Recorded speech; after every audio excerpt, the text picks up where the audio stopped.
totally change, right? But when we get to the arm, the problem with the arm is you almost never win against the arm.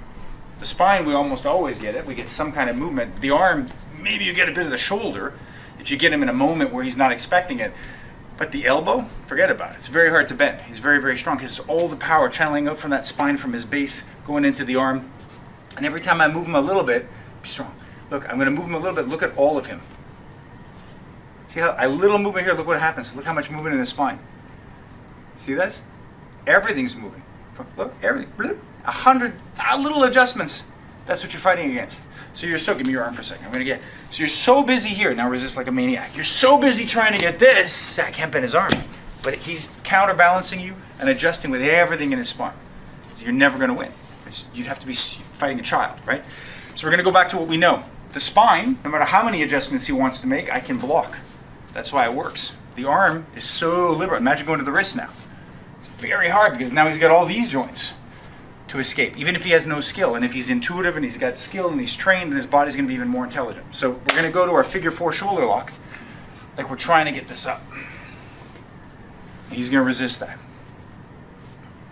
I start on the hold. I get the cowboy gets to sit on the bull.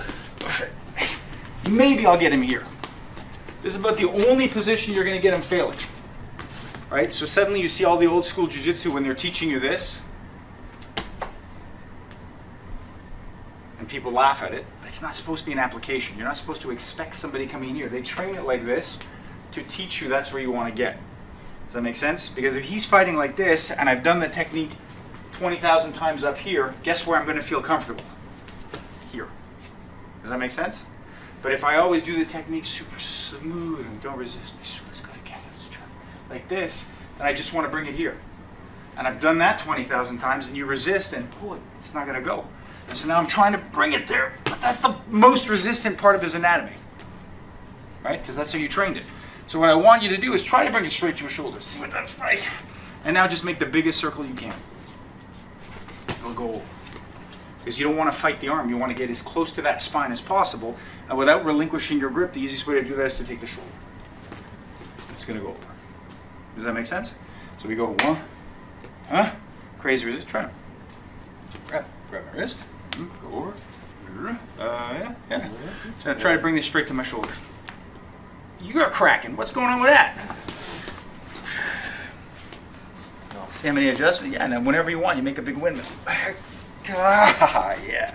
So the only caveat you have to have is you got to stop. Because if you keep going here, this is going to go like that. That's going to be your shoulder blade coming through the front, right? So imagine if I went here. Bad motion, bad for your butt. So you stop. As soon as you see that he's all balanced, that's all I need. Make sense? Back and forth.